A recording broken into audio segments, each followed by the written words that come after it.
Alice's Adventures in Wonderland by Lewis Carroll. Advice from a Caterpillar. The caterpillar and Alice looked at each other for some time in silence. At last the caterpillar took the hookah out of its mouth and addressed her in a languid, sleepy voice. "Who are you?" said the caterpillar. This was not an encouraging opening for a conversation. Alice replied rather shyly, I hardly know, sir, just at present. At least I know who I was when I got up this morning, but I think I must have been changed several times since then." "What do you mean by that?" said the caterpillar sternly. "Explain yourself." "I can't explain myself, I'm afraid, sir," said Alice, "because I'm not myself, you see." "I don't see," said the caterpillar. "I'm afraid I can't put it more clearly," Alice replied very politely, "for I can't understand it myself to begin with, and being so many different sizes in a day is very confusing." "Isn't it?"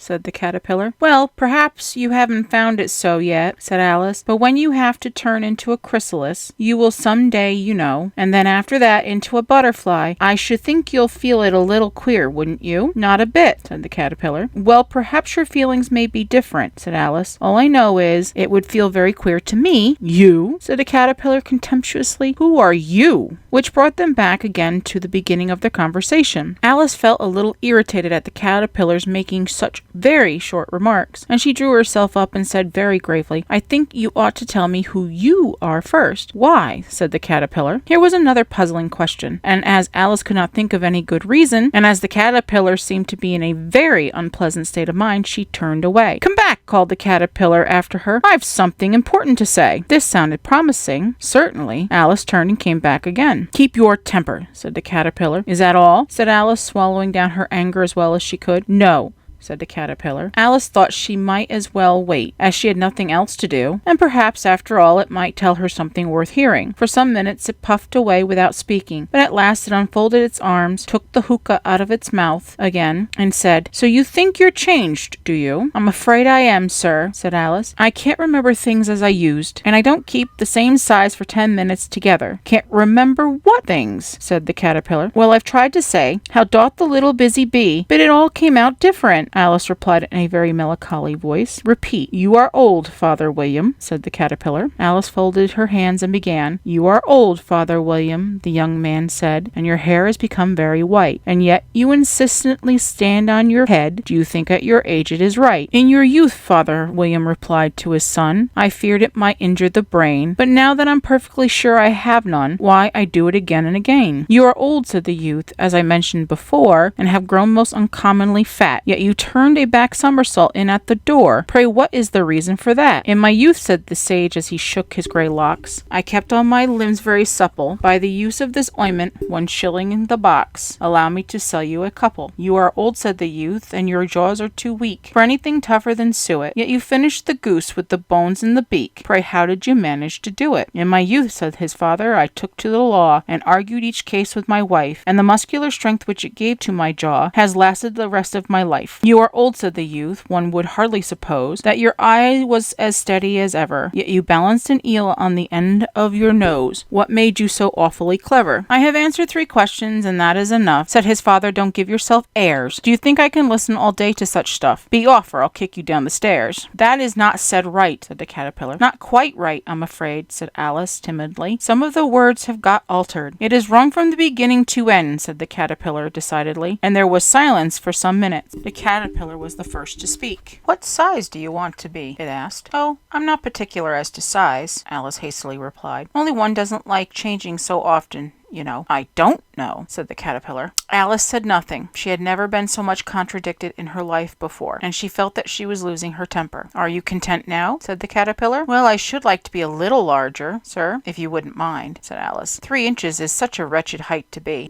"It is a very good height indeed," said the caterpillar angrily, rearing itself upright as it spoke. It was exactly 3 inches high. "But I'm not used to it," pleaded poor Alice in a piteous tone, and she thought of herself, "I wish the creatures wouldn't be so easily offended." "You'll get used to it in time," said the caterpillar, and it put the hookah into its mouth and began smoking again. This time Alice waited patiently until it chose to speak again. In a minute or two the caterpillar took the hookah out of its mouth and yawned once or twice and shook itself. Then it got down off the mushroom and crawled away in the grass, merely remarking as it it went. One side will make you grow taller, and the other side will make you grow shorter. One side of what? The other side of what? Thought Alice to herself. Of the mushroom, said the caterpillar, just as if she had asked it aloud, and in another moment it was out of sight. Alice remained looking thoughtfully at the mushroom for a minute, trying to make out which were the two sides of it, and as it was perfectly round, she found this a very difficult question. However, at last she stretched her arms round it as far as they would go, and broke off a bit of the edge with each hand. And now which is which, she said to herself, and nibbled a little of the right hand bit to try the effect. The next moment she felt a violent blow underneath her chin. It had struck her foot. She was a good deal frightened by this very sudden change, but she felt that there was no time to be lost, as she was shrinking rapidly, so she set to work at once to eat some of the other bit. Her chin was pressed so closely against her foot that there was hardly room to open her mouth, but she did it at last, and managed to swallow a morsel of the left hand bit. "Come, my head's free at last," said Alice in a tone of delight, which changed into an alarm in another moment, when she found that her shoulders were nowhere to be found. All she could see, when she looked down, was an immense length of neck, which seemed to rise like a stalk out of a sea of green leaves that lay far below her. "What can all that green stuff be?" said Alice, "and where have my shoulders got to? And oh, my poor hands, how is it I can't see you?" She was moving them about as she spoke, but no result seemed to follow, except a little shaking among the distant green leaves. As there seemed to be no chance of getting her hands up to her head, she tried to get her head down to them, and was delighted to find that her neck would bend about easily in any direction, like a serpent. She had just succeeded in curving it down into a graceful zigzag,